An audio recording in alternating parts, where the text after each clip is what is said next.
नमस्कार दोस्तों, live line astro channel में आपका स्वागत है।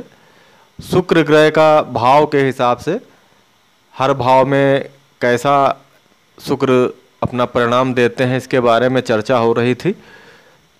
नवम भाव में शुक्र का फल कैसा होता है इसके बारे में पिछले वीडियो में बताया गया। आज बात करेंगे शुक्र दसम भाव जो होता है कुंडली का, उसमें अपना कैसा परिणाम देता है। आप जानते होंगे कि दसम भाव जो होता है कुंडली का एक बहुत महत्वपूर्ण भाव होता है, संघर्ष का भाव दसम भाव होता है।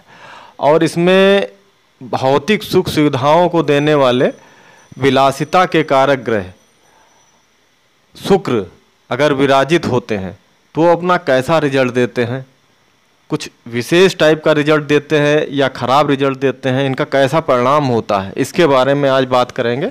आइए जानते हैं।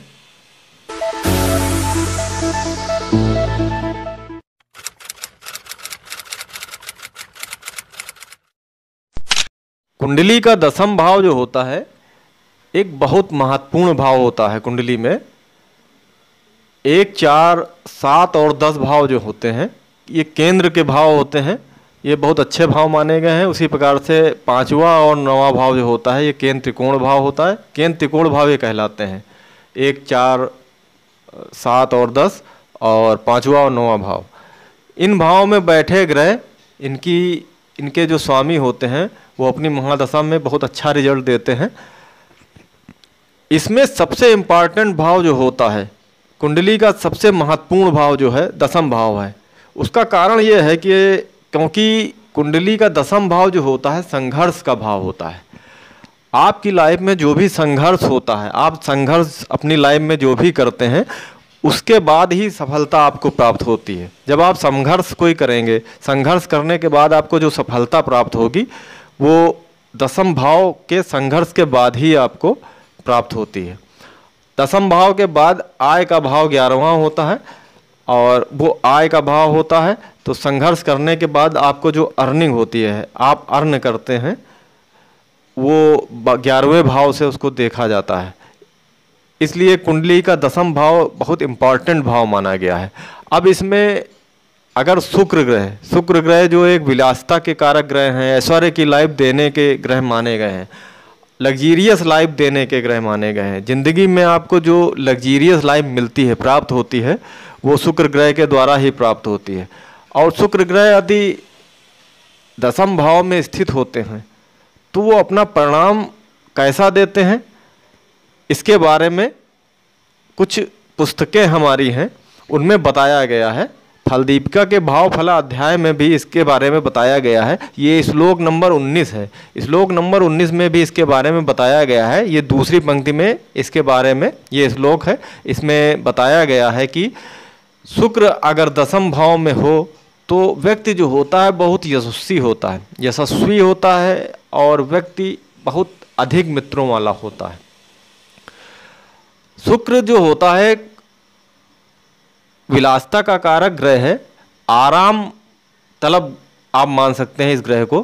तो ऐसा व्यक्ति जो होता है उसके बहुत मित्र होते हैं और इसका जो रोजगार होता है वो रोजगार बहुत आरामदायक रोजगार होता है इसका, और स्वामित्व युक्त होता है इसका रोजगार, और ये अधिकारी भी होता है। ऐसा व्यक्ति अधिकारी भी हो सकता है अगर दसम में आपके शुक्र बैठा हुआ है, क्योंकि दसम भाव जो होता है संघर्ष का भाव होता है। और इसमें जो शुक्र बहुत अच्छे नैसर्गिक शुभ ग्रह बैठे हुए हैं तो इस वजह से इसमें आपको संघर्ष में आपको जो भी प्राप्त होगा बहुत अच्छा परिणाम प्राप्त होता है। दसम भाव कुंडली का अच्छा भाव तो है ही है, इसीलिए इसको कर्म प्रधान भाव माना जाता है। दसम भाव में शुक्र होने पर व्यक्ति कर्म के प्रधान को मानने वाला व्यक्ति होता है। क्योंकि शुक्र स्त्री कारक ग्रह है, स्त्री कारक ग्रह होता है शुक्र, इसलिए ऐसा व्यक्ति जो होता है आभूषण और कपड़े, महिलाओं की खूबसूरती को बढ़ाने वाले मेकअप व श्रृंगार की वस्तुओं का जो व्यापार होता है उससे संबंधित भी व्यापार करके अपना जीवन चला सकता है और उसमें काफ़ी लाभ प्राप्त कर सकता है, ऐसा भी बताया गया है। अब दसम में अगर शुक्र बैठे हुए हैं तो उनका परिणाम बहुत शुभ होता है। ये तो अच्छा माना गया है यहाँ पे बैठना शुक्र का, बहुत अच्छा प्रभाव देते हैं अपना। लेकिन इससे पहले भी वीडियो में बताया गया है कि ग्रहों की अवस्थाओं को देखना बहुत ज़रूरी होता है। ग्रह जो होते हैं किस अवस्था में बैठे हुए हैं, इस चीज़ को देखकर उसकी शुभता या उसका जो खराब परिणाम होता है इसको देखना चाहिए। तो दशम में अगर शुक्र बैठे हैं तो सबसे पहले आप देखें कि वो किस अवस्था में बैठे हैं। दशम में शुक्र अगर उच्च के बैठे हैं तो अपना पूर्ण परिणाम देते हैं, बहुत अच्छा परिणाम देते हैं, व्यापार में आपको सफलता दिलाते हैं और बहुत आपको तरक्की प्राप्त होती है दशम में शुक्र होने से। इसके अलावा अगर यहीं पे शुक्र नीच के बैठे होते हैं तो नीच के बैठने पे शुक्र जो हैं अपना कहीं ना कहीं से आपकी जो शुभता आपको मिल रही थी, आपको जो प्रभाव मिल रहा था उसमें कमी कर देते हैं और आपको जो परिणाम मिलते हैं उसमें कहीं ना कहीं से कमी हो जाएगी। और जानते होंगे आप कि दशम भाव जो होता है कुंडली का बहुत एक महत्वपूर्ण भाव है, संघर्ष का भाव है, तो वो संघर्ष आपको बढ़ा देता है। अगर यहाँ पे शुक्र नीच के बैठे होते हैं आपको संघर्ष ज़्यादा करना पड़ेगा और आप संघर्ष ज़्यादा करने के बाद ही कुछ प्राप्त कर पाएंगे। इस तरीके से इसमें अंतर आ जाता है। अब इसमें अलग अलग अवस्थाएं होती हैं, 12 अवस्थाएं होती हैं। किन अवस्थाओं में बैठे हैं शुक्र ये देखना बहुत ज़रूरी होता है। 12 अवस्थाएं उच्च राशि में बैठे हुए हैं या उच्च नवांश में बैठे हैं, शुभ वर्ग में बैठे हुए हैं या नीच राशि के बैठे हैं, नीच नवांश में बैठे हैं, पाप वर्ग में हैं या मित्र राशि के हैं, मित्र ग्रहों के नवांश में हैं या वर्गोत्तम हैं, शत्रु राशि के हैं, शत्रु नवांश में हैं, इसी प्रकार से स्वराशि के तो नहीं है। 12 अवस्थाएं जो होती हैं ग्रहों की होती हैं। अब 12 अवस्थाओं में किन अवस्था में वहाँ पे शुक्र बैठे हैं इन चीज़ों को देखना बहुत ज़रूरी होता है।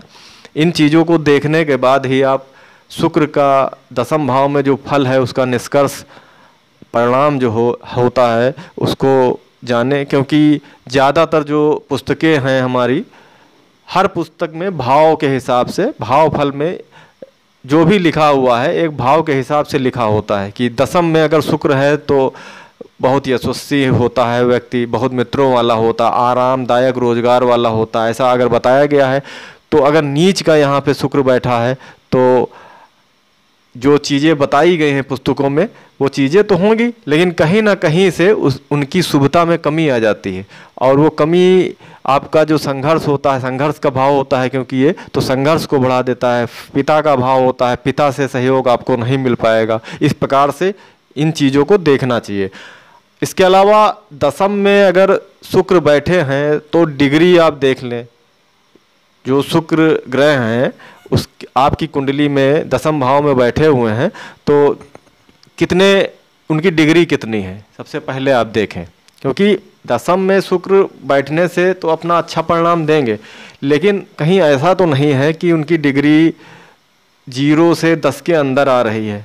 क्योंकि 0 से 10 के अंदर अगर डिग्री आ रही है तो वो अपना परिणाम जो होंगे वो अच्छा नहीं देंगे, वो अपना कहीं ना कहीं से, क्योंकि यहाँ पे या तो फिर बहुत उनकी अवस्था जो होगी अच्छी नहीं होगी, अपना परिणाम देने में सक्षम नहीं होंगे, या फिर ऊपर की अवस्था में बैठे हुए हैं 30 अंश के लगभग बैठे हुए हैं शुक्र, 30 डिग्री के बैठे हुए हैं वहाँ पे, तब भी वो अपना परिणाम जो देंगे वो अच्छा नहीं देंगे और उनकी शुभता में कमी आ जाएगी। इस प्रकार से देखना चाहिए। ये चीज़ें बहुत बारीक चीज़ें होती हैं, इन चीज़ों को आप देखकर इनका जो फलित है वो करें और ऐसा करने से आपको जो महीन से बारीक चीज़ें हैं उनके बारे में आपको पता चलेगा।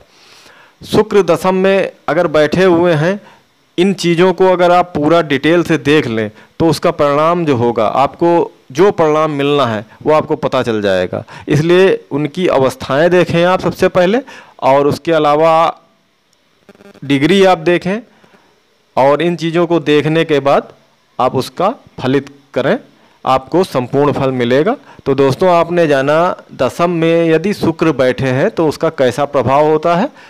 अगला 11वां भाव है। 11वां भाव में अगर शुक्र होंगे, 11वां भाव आय का भाव होता है, ये भी बहुत इंपॉर्टेंट भाव होता है 11वां भाव। और इसमें अगर शुक्र बैठे हुए हैं तो अपना कैसा रिजल्ट देंगे, इसके बारे में अगले वीडियो में आपसे बात करेंगे। फिलहाल अगर वीडियो अच्छा लगा हो आपको तो कृपया सब्सक्राइब ज़रूर कर दें और लाइक कर दें और हमारे चैनल से जुड़ जाएं।